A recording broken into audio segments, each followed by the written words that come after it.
I am my mother's lawyer." The words sliced through the courtroom like a lightning bolt in a clear blue sky. The chatter stopped.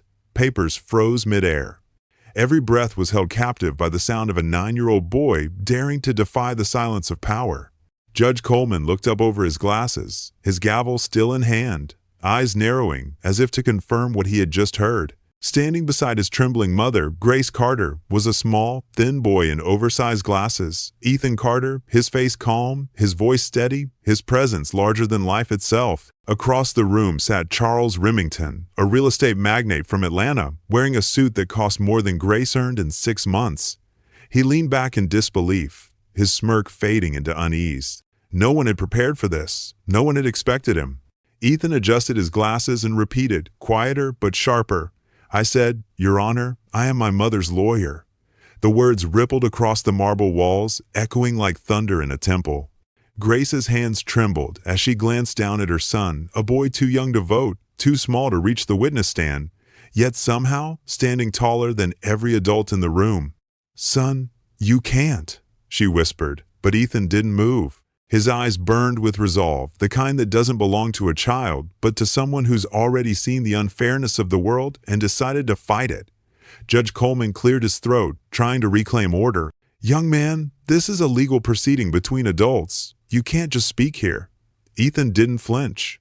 "With all due respect, Your Honor," he said, flipping open a worn-out school notebook filled with handwritten notes and highlighted pages. According to Article 12 of the United Nations Convention on the Rights of the Child ratified by the United States, every child has the right to express their opinion on matters that directly affect them. And this case affects me more than anyone in this room. A stunned silence fell. You could hear a pin drop. Even the court reporter hesitated before typing. The boy's words carried a weight no adult expected.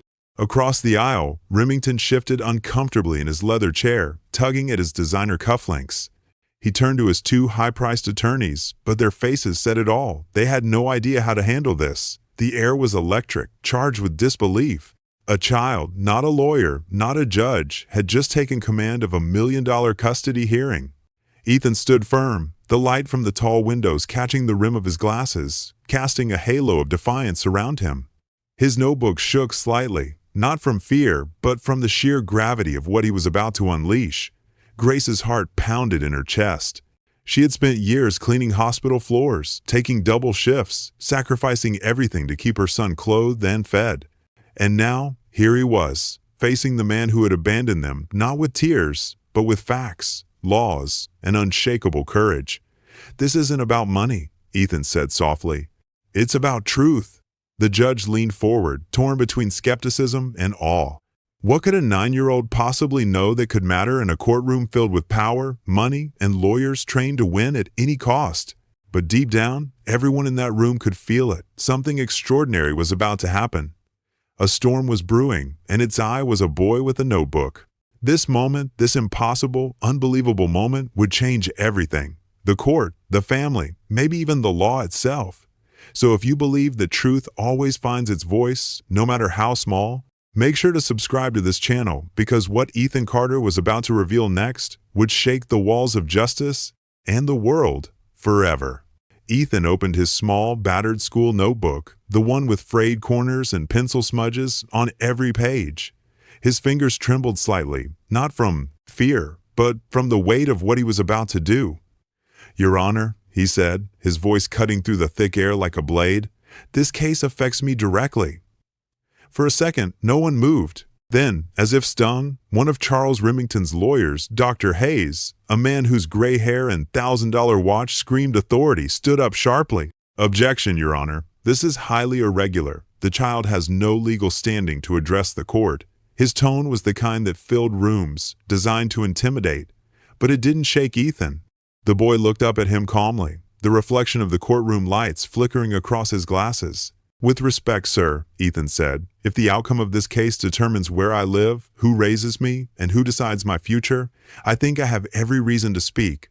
The words landed like a punch. A murmur swept through the spectators. Dr. Hayes blinked, momentarily thrown off, before glancing back at Charles for reassurance. But Charles wasn't looking at him. He was staring at the boy, his jaw tight, his fingers gripping the arm of his chair so hard his knuckles turned white. Judge Coleman tapped his gavel lightly. "Mr. Carter," he said slowly, "you understand that this is not a school debate. This is a custody hearing involving complex law." "Yes, Your Honor," Ethan replied, "but I also understand that the law was made to protect people like me, not silence them." The room went still again. The sound of a ticking clock echoed in the distance. Grace Carter swallowed hard, clutching the strap of her purse until her fingers turned pale. She wanted to tell her son to sit down, to let the adults handle this. But something stopped her. When she looked into his eyes, she didn't see a frightened boy. She saw conviction, wisdom, and a quiet defiance that didn't belong to a child. Charles shifted in his seat, irritation spreading across his face. "Ethan," he said in a measured, almost condescending tone, "this isn't a game. You don't know what you're talking about." Ethan turned his head, his gaze sharp and unyielding. "You're right," he said. "I don't know everything, but I know what it feels like to be ignored. I know what it feels like to be treated like a responsibility instead of a person. And I know that if I stay silent now, I might lose the only person who's ever really cared about me." Charles flinched. The boy's voice wasn't loud, but it carried something no lawyer could match: truth. Dr. Hayes tried to recover, flipping through a stack of papers. "Your Honor, this is precisely why children cannot represent themselves. Emotional manipulation." "Emotional manipulation?" Ethan interrupted, his tone suddenly cold. "Is it manipulation to tell the truth, or is that only a problem when the truth makes someone uncomfortable?" The courtroom gasped. Even the judge's expression softened, curiosity glinting behind his composed exterior. Ethan stepped closer to the center of the room, the wooden floor creaking beneath his sneakers. The light from the window hit him just right, illuminating the faint chalk stains on his sleeves from school earlier that day. He looked impossibly small against the towering shelves of law books and the heavy mahogany bench, but his presence filled the space. "This isn't about who has the most money or who wears the nicest suit," Ethan continued. "It's about who's been there when it mattered, who showed up, who stayed." Grace's eyes welled with tears, her lips trembling as she pressed a hand to her chest. Charles leaned forward, his voice low and taut. "You think you understand responsibility, boy? You think love pays the bills?" Ethan didn't blink. "No," he said quietly, "but love doesn't leave when the bills come due." The line hit like a gunshot. Every head turned toward Charles. His face reddened, but he said nothing. The only sound was the scribbling of the court reporter, desperately trying to capture every word. Judge Coleman exhaled slowly, setting his gavel down. "I'll allow the boy to continue," he said at last. "Let's hear what he has to say." And, just like that, the balance of the courtroom shifted. The lawyers, once towering figures of power, sank back into their chairs. The father, once untouchable, sat stiff and uncertain. And in the center of it all stood a 9-year-old boy with a school notebook, a steady voice, and a fire in his heart that no one in that room could extinguish. For the first time, Ethan Carter wasn't just his mother's son. He was her defender, her voice, her shield. And everyone in that courtroom could feel it. The tide had turned. Ethan took a slow breath, his fingers tightening around the edges of his notebook. For a long moment, he didn't look at the judge or the lawyers. His gaze was fixed on the man sitting across from him, the man who shared his blood, but not his heart. "You know, Your Honor," he began quietly, "people say that time heals everything, but some kinds of silence don't heal. They just grow heavier." His voice trembled slightly, then steadied. "In 9 years, my father has shown up exactly 4 times. Twice for my birthdays, both times late. Once for Christmas, when he stayed 20 minutes, just long enough to criticize our apartment. And the last time," Ethan paused, his throat tightening, "the last time was when the newspapers were doing a piece on local philanthropists, and he needed a photo with a child. That was me, the smiling accessory." A heavy silence fell over the courtroom. Even the ceiling fans seemed to hesitate, the air thick with something raw and unspoken. Grace Carter pressed her trembling hands against her mouth, trying to hold back a sob. The boy's words were too calm, too factual, and that calmness made them cut deeper. Charles Remington shifted in his seat. He looked like he wanted to speak but couldn't. His lips parted, then closed again. Ethan's eyes, bright, unblinking, didn't move away. "You said once that you wanted to be a part of my life," Ethan continued. "You said you cared. But caring isn't showing up when cameras are around. It isn't buying gifts to make up for years of absence. It's being there when the fever hits, when the rent's late, when the world feels too heavy for one person to hold. He adjusted his glasses, his small hand trembling for the first time. You weren't there for any of that. The judge leaned forward slightly, his expression softening. No one in that courtroom could ignore what they were witnessing, a child turning his pain into testimony. Ethan's voice dropped to almost a whisper. Mom worked 60 hours a week to make sure I had food, clothes, and a chance at school. She missed sleep, not birthdays. She gave up dreams so I could keep mine. Grace covered her face now, tears streaming down her cheeks. She had always known her son was intelligent, but this was something else. This was courage wrapped in heartbreak. Ethan turned back to Charles, his expression no longer trembling, but steady, surgical. Tell me, Mr. Remington, he said, his tone suddenly sharper, colder. What do you call me in your documents? The boy? It? Or did you just forget to write my name at all? The question hit like a hammer. Charles's jaw tightened. His eyes darted toward his lawyer, then to the floor. His hand, resting on the table, began to shake. Ethan didn't raise his voice. He didn't need to. The quiet fury in his tone was louder than any shout. For 9 years, you had a son you didn't want to know. And now, when there's money involved, you suddenly remember I exist. Doctor, Hayes cleared his throat, trying to intervene, but the judge raised a hand, silencing him. All eyes were on Ethan, now this small figure in a cheap shirt and scuffed shoes, who somehow commanded a room full of adults with nothing but honesty. I used to wait, Ethan said softly. Every birthday, I thought maybe this would be the year you'd come early. Maybe this time, you'd remember the day. But you didn't. You always had more important things to do. Dinners, business, appearances. You never saw what that did to Mom. You never saw what it did to me. He swallowed hard, his eyes glistening. You can't buy back those moments, Mr. Remington. You can't write a check big enough to erase the years you weren't there. The words hung in the air, heavy and absolute. Across the courtroom, Grace wiped her tears, her face filled with equal parts pride and pain. The judge's pen stopped moving. Even the court clerk had forgotten to type. Ethan looked at his father one last time. You had 4 chances in 9 years to show up. 4. And every time, you left a little earlier, stayed a little colder, cared a little less. But I learned something from that. He took a deep breath. I learned that love isn't proven by blood, it's proven by presence. For a moment, no one breathed. Then Judge Coleman leaned back slowly, exhaling as though releasing the weight of every word. Mr. Remington, he said, his voice low, you may respond to your son. But Charles said nothing. His face was pale, his eyes distant like a man who had just been stripped bare in front of the world. And in that silent courtroom, filled with marble walls and echoes of a child's truth, everyone understood what had just happened. A 9-year-old boy had done what grown men with power and money rarely do. He had told the truth. Without fear, without hate, and without compromise. The truth about love. The truth about absence. The truth about what it really means to be a father. When most kids his age were reading comic books, Ethan Carter was reading the law.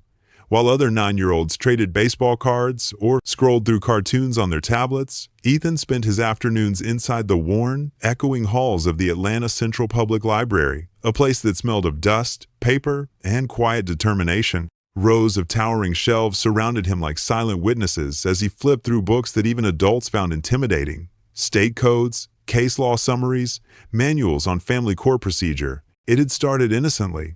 One day after school, Grace had found him scribbling something in his notebook, dense, tiny handwriting covering every inch of the page. Homework? She had asked. Ethan had looked up, eyes gleaming behind his glasses. Sort of, he'd said. I'm learning how the system works. She smiled then, thinking it was just one of his curious phases. She had no idea her son was building the foundation of a case that would soon make headlines across the country. At the library, the head librarian, Mrs. Sanders, a kind woman in her 50s with silver-streaked hair and a voice soft as velvet, had noticed the boy who came in every Tuesday and Thursday without fail. At first, she thought he was waiting for a parent, but after watching him pull out thick volumes of legal text, balancing them on a chair just to reach the table, she knew there was something different about this child. One afternoon, she approached him quietly. "Honey, are you doing a school project?" she asked. Without looking up, Ethan replied, "I'm trying to understand how family courts decide who deserves custody." His tone was calm, precise, far too serious for a child his age. Mrs. Sanders blinked, stunned. "That's a complicated topic." Ethan finally looked up. "I know," but I don't want complicated to be an excuse for unfair." From that day forward, Mrs. Sanders became more than just a librarian. She became his silent mentor. She taught him how to access public court records, how to search for corporate filings, how to read legal databases that most adults didn't even know existed. Together, they pored over dusty archives and digital files, tracing patterns, noting names, connecting dots. And while other kids learned multiplication tables, Ethan learned precedent. He'd sit there for hours under the flickering yellow light of a library lamp, his small fingers tracing words like custody, jurisdiction, fraud. The pages reflected in his glasses like tiny windows into a world he was determined to master. Some nights, he'd lose track of time until Mrs. Sanders had to remind him the library was closing. "You've got to go home, sweetheart," she'd say. "You've done enough for one day." Ethan would nod, packing his papers neatly. "Thank you, Mrs. Sanders," he'd say softly. "But I'm not done yet." Back home, Grace would find him at the kitchen table, head bent over that same notebook, copying quotes and definitions by hand. She thought he was doing advanced schoolwork, maybe something for a gifted program. Sometimes she'd smile and shake her head. "My little professor," she'd whisper. But if she looked closely, she noticed the titles scrawled across his notes. Family Law Code, Title 19, Legal Rights of a Minor, the Role of the State in Parental Custody. She didn't realize her son wasn't just studying, he was preparing for battle. Ethan read everything he could get his hands on. Articles about children's rights, historical cases, news reports about powerful men losing everything because of their greed. It fascinated him, not the drama, but the logic, the way truth could stand up against money if you knew where to look.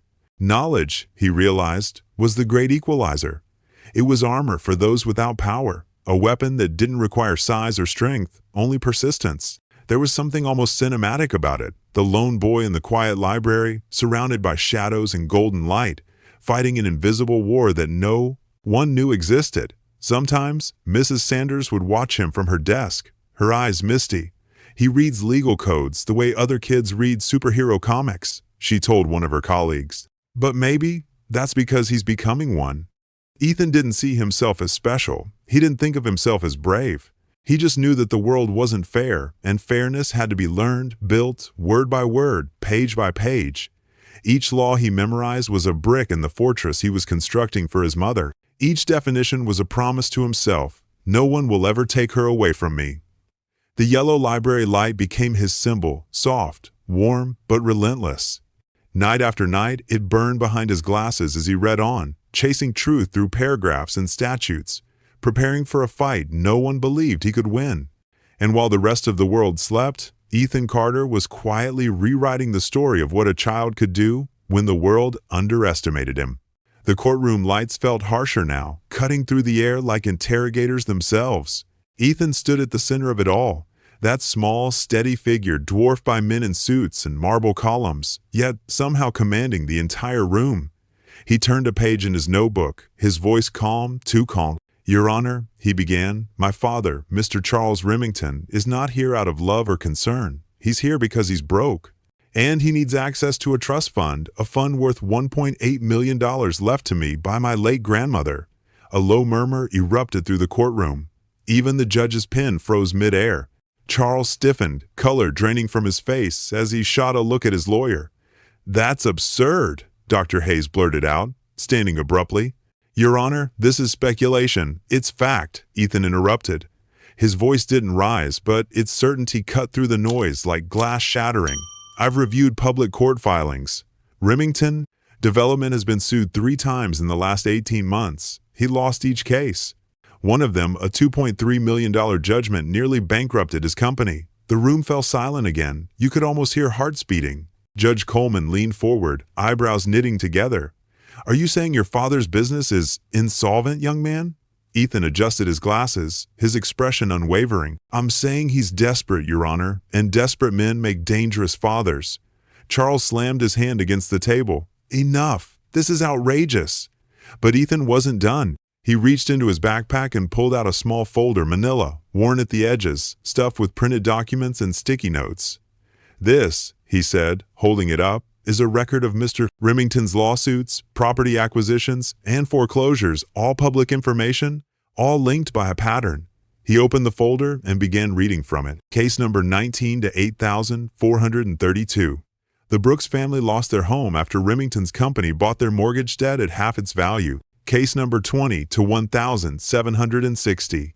The Thompsons forced to sell their diner after Remington Development leveraged inside information from a local bank executive. Case number 21 to 2,204. The Santos family small bakery owners, immigrants from Mexico, sold their shop for pennies on the dollar when their youngest son was hospitalized. And guess who the buyer was, Your Honor? Ethan paused, looking straight at his father. Remington Development. Again. The judge's face hardened. Even Dr. Hayes stopped fidgeting with his tie. A heavy, dangerous silence blanketed the room. Ethan took a breath, his small voice steady but burning with quiet fury.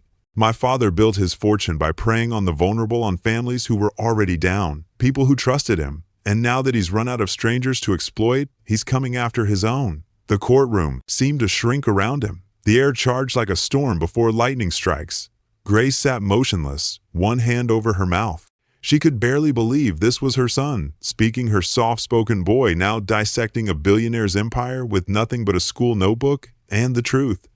Charles tried to laugh it off, but it came out hollow. "This is ridiculous," he hissed. "You think you understand business, boy? You've read a few articles and suddenly you're an expert?" Ethan turned to him, his voice cutting like ice. "No, sir, I'm not an expert. I'm your consequence." The crowd gasped. Even the court officers exchanged glances. Dr. Hayes scrambled to regain control. "Your Honor, this child's accusations are hearsay. There's no evidence any of this is true." Ethan cut him off again. Then explained this. He slid a document across the table toward the judge. The sound of paper scraping wood echoed like thunder. "That's a copy of the trust my grandmother, Eleanor Remington, created before she passed away. It states clearly that the funds can only be accessed if my father gains full legal custody of me, or when I turn 18. That means the only way for him to touch that money now is to take me away from my mother." Judge Coleman examined the document, his jaw tightening. The entire courtroom buzzed with whispers now, the weight of realization spreading like wildfire. Charles's face turned crimson. "This is none of his business," he barked. "That money belongs to family." "Exactly," Ethan said. "And you only remembered I was family when you needed the cash." The room froze again. Grace's quiet sob broke the silence. Ethan looked at her, then back at the judge. "He never came to my birthdays. He never paid for my school. He didn't even tell his mother, my grandmother, that I existed until she found out through a private investigator. He lied to her, to me, to everyone. And now he's lying to this court." The judge's face darkened. He raised his hand for silence, his voice low but firm. "We'll take a 5-minute recess." The gavel struck, once, twice. The echo thundered across the chamber. As the lawyers gathered their papers and the bailiffs moved to escort the parties out, no one could take their eyes off the boy standing at the center of the storm, a child who had just cracked open the polished shell of power to reveal the rot beneath it. Outside the courtroom doors, whispers followed Ethan like a tide. Some called him brilliant, others called him dangerous. But everyone knew one thing for sure. This was no ordinary custody battle anymore. It was a reckoning, and the truth, once spoken, could never be unspoken. The air inside the courtroom had turned heavy, almost electric.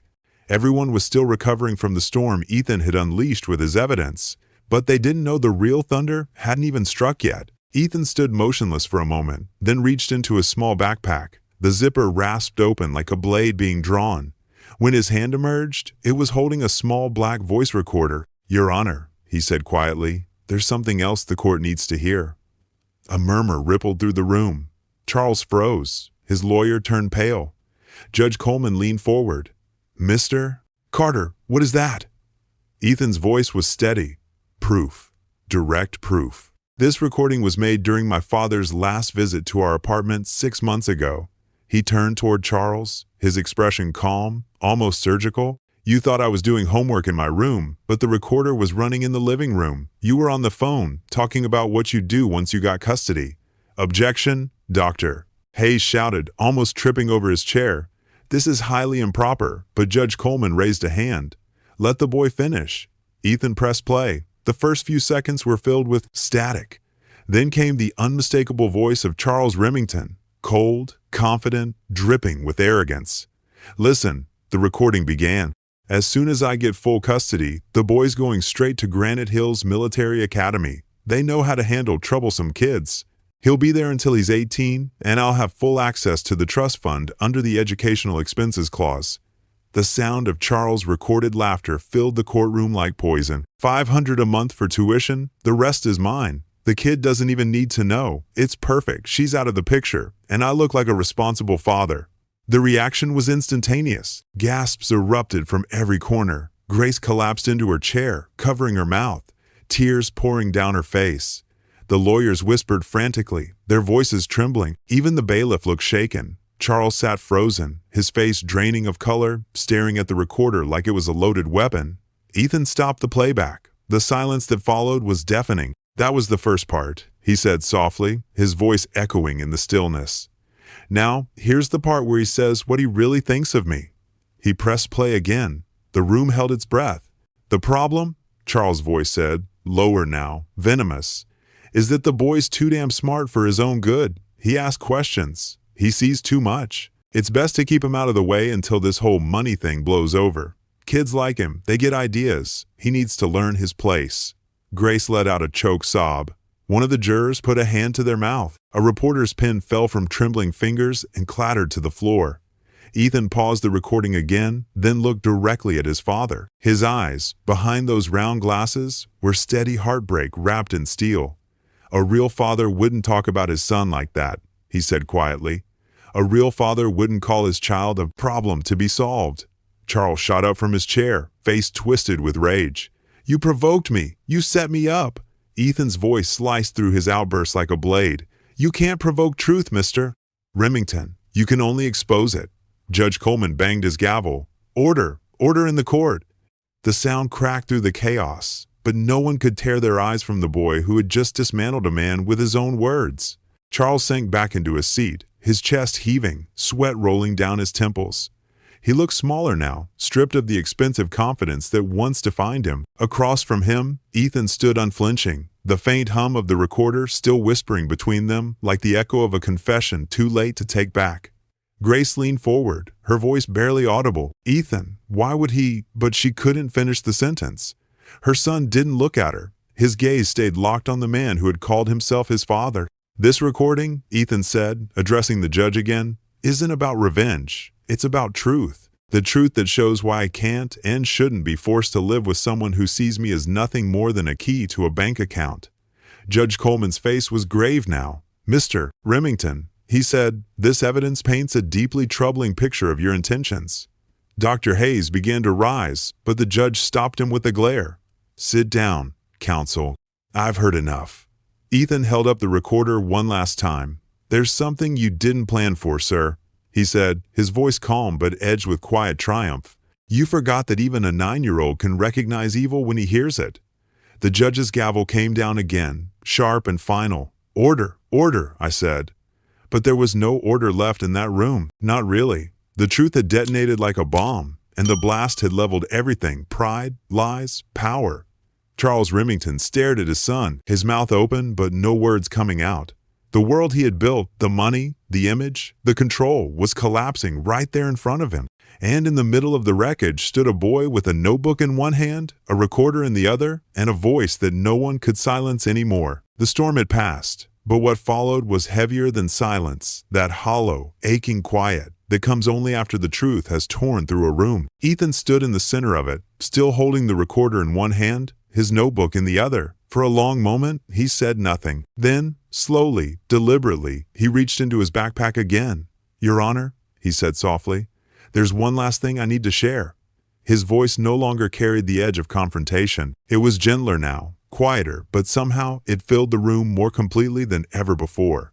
He pulled out an old, cream-colored envelope, its corners worn, its seal cracked with time. The handwriting was elegant, looping, unmistakably from another era. "This," he said, "was written by my grandmother, Eleanor Remington. It was part of her estate records. I was able to access it early, with help from the library, because of this custody case." Judge Coleman adjusted his glasses. Even he leaned forward, curiosity overtaking procedure. "Go on, son." Ethan unfolded the letter carefully, as though it might crumble if handled too roughly. The paper trembled slightly in his hands, but his voice did not. "She wrote this to me," he said quietly, "to be opened when I turned 16, but she included a note. If my father ever tried to claim custody for the wrong reasons, I could read it sooner." He looked down, eyes tracing the faded ink.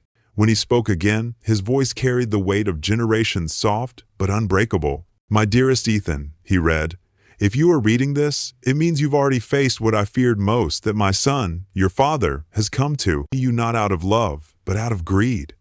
I wish I could be there to protect you, but instead, I leave you my words and my faith. You must remember, truth is your armor and love is your weapon. If he seeks you only for money, defend yourself with both." Ethan paused. The courtroom was motionless. The light from the high windows fell across his face, a golden beam breaking through the grayness of the day. It made his glasses shimmer, catching the faint trace of a tear that refused to fall. "I created your trust," he continued, "not to tempt him, but to test him. I wanted to believe my son could still choose what is right over what is easy. But if he could not, then the fortune is yours alone. Because I believe, Ethan, that true justice belongs not to the powerful, but to the kind. Not to the rich, but to the good." The words lingered like incense. Grace pressed a trembling hand to her chest. Even Judge Coleman, a man who had spent 3 decades listening to the worst of human greed and heartbreak, looked away for a moment, as if to steady himself. Charles Remington sat motionless, his once polished posture broken. His hands covered his mouth, his eyes stared blankly at the floor. For the first time, the great Charles Remington looked like what he truly was, a man who had lost everything that mattered before he ever realized it.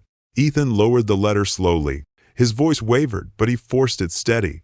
"She believed that justice lives in the hands of those who love selflessly," he said, "not in the ones who think love is a transaction." The judge leaned back, his expression unreadable, but his eyes glistening. Around the courtroom, no one dared speak. Even the sound of the air conditioner seemed to hush. Ethan folded the letter again, reverently, like scripture. "My grandmother knew her son better than anyone," he said. "She knew what he was capable of and what he would never understand. She wrote this letter not just to warn me, but to remind me that love isn't something you buy, or prove, or take.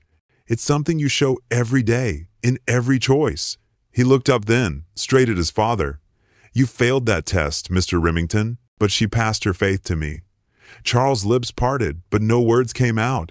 His face crumpled, his chin dropped to his chest, his shoulders shaking. In that moment, his empire, his pride, his lies, his plans collapsed silently around him.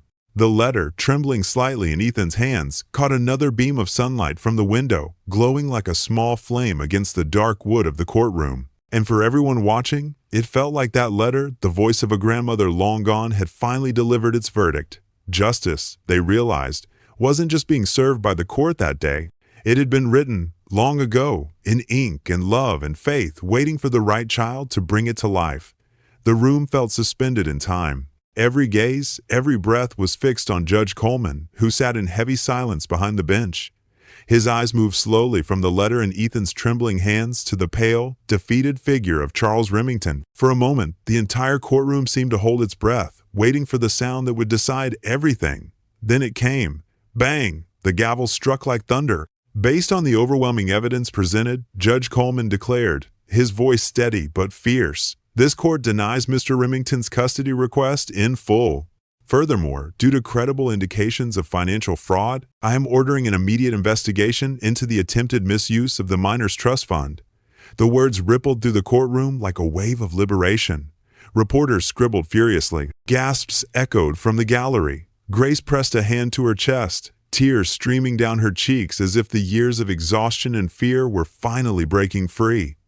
Across the aisle, Charles slumped forward. His lawyer whispered something frantic, but it was too late. 2 federal marshals approached. The metallic click of handcuffs filled the room sharp, final, undeniable. The man who once towered over boardrooms, who thought he could buy control, now sat shackled before the justice he'd tried to cheat. Grace covered her mouth, overcome. Ethan stood perfectly still. His face was calm, not vengeful, steady as stone. Eyes bright with something purer than triumph. He turned toward his father as they led him away. "I didn't do this out of hate," Ethan said softly. His voice carried through the courtroom like the closing line of a story everyone needed to hear. I did it because every child deserves love, real love, not manipulation, not money, not control, just love. Grace stepped forward then, pulling him into her arms. For the first time in years, her embrace didn't tremble with fear, it trembled with relief. The kind of relief that only comes when justice finally catches up with the truth. The spectators rose to their feet, some applauded, others simply stood in silence, awestruck. They weren't just witnessing a verdict, they were witnessing a revolution. A boy had walked into a courtroom built for adults and walked out having redefined what justice could look like. Judge Coleman leaned back, his expression softening as he regarded the child before him. "Mr. Carter," he said quietly, "in all my years on this bench, I've never seen courage or clarity like yours. Today, you didn't just win a case, you reminded this court why it exists." Ethan nodded, his gaze steady. "Thank you, Your Honor, but I didn't do it alone." He looked toward Grace, whose tears shimmered under the courtroom lights. "She's the reason I understand what love really means. Everything I know about justice, I learned from her." The judge smiled faintly, and for once, the courtroom, that cold cathedral of law and logic, felt warm. Outside, the sky broke open with sunlight. Cameras flashed as mother and son stepped down the courthouse steps together. Reporters shouted questions, but Ethan didn't answer. He just looked up at the sky, his notebook tucked under one arm, his mother's hand holding the other. For him, this wasn't the end of a fight. It was the beginning of a movement, a belief that even the smallest voice could echo loud enough to change the world. Behind them, the courthouse doors closed, sealing away the man who had underestimated the power of truth and the boy who had mastered it. And somewhere, in the echo of that final gavel strike, one message lingered. Justice isn't measured in power, it's measured in love and in the courage to speak it, even when no one else will. If you believe that love and intelligence can conquer greed and power, leave a like for Ethan. Because sometimes, it doesn't take a lawyer or a hero to change the world, just a child brave enough to tell the truth. 3 years later, the world knew his name. Ethan Carter, once the small boy who stood trembling in a courtroom, had become a national symbol of courage, intelligence, and love that could not be bought. At just 12 years old, he sat beneath the dazzling lights of America's most-watched morning show, Good Morning America. His posture straight, his voice calm, his eyes wiser than his age. "Ethan," the host began, smiling warmly at him. 3 years ago, you defended your mother in court and inspired millions. How does it feel to be called America's little lawyer?" Ethan adjusted his glasses, that same signature gesture the world had come to know, and smiled modestly. "I'd rather just be called Ethan," he said, his voice steady, humble, yet powerful. "Because what I learned is that every child has a voice. Some of us just need a chance to use it." The audience erupted in applause. Behind the stage curtain, Grace Carter watched her son with tears in her eyes. She wore her hospital supervisor's uniform, the same one she'd worn for years, but now it carried a new title stitched above the pocket, Head of Nursing Administration. She had been promoted after her story went viral, and with her newfound platform, she had founded the Grace Carter Fund, a scholarship program for children of single parents.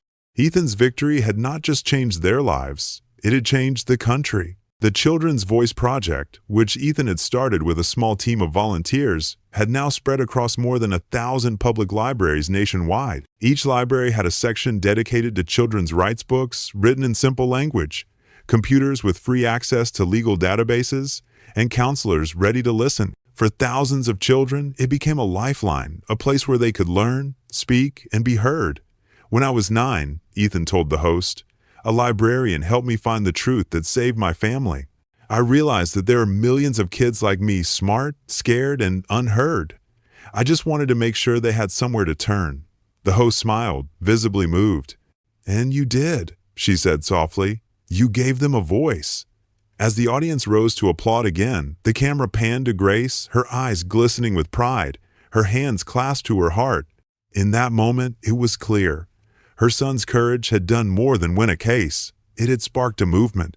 But somewhere far from the bright studio lights, in a small, dimly lit apartment on the outskirts of Atlanta, another figure watched the same interview on an old television. Charles Remington, once a titan of real estate, now sat alone, his hair streaked with gray, his suit replaced by a wrinkled shirt, and the weight of regret. His empire was gone. His company dissolved after investigations revealed years of fraud.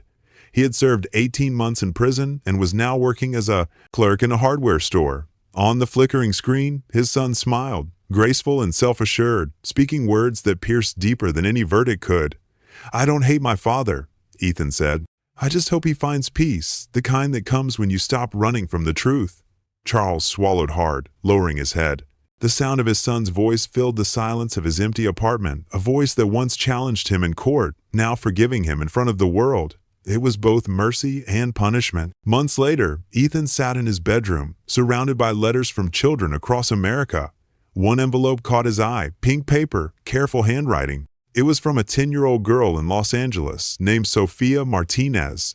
She had used the Children's Voice Project to stop her grandmother's eviction.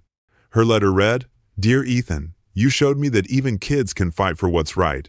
I found my courage because of you. Thank you for teaching me that every child has a voice, and mine just saved my family."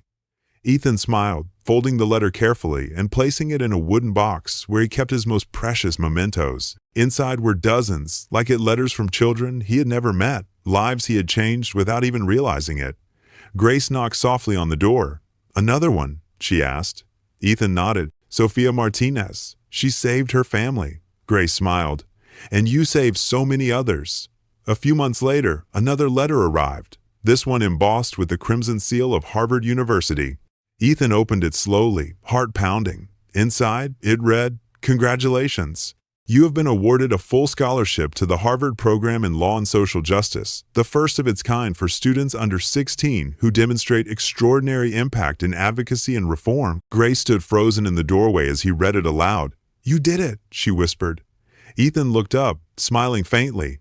"We did it." Years passed, and the boy who once stood in a courtroom became the youngest student ever admitted to Harvard Law.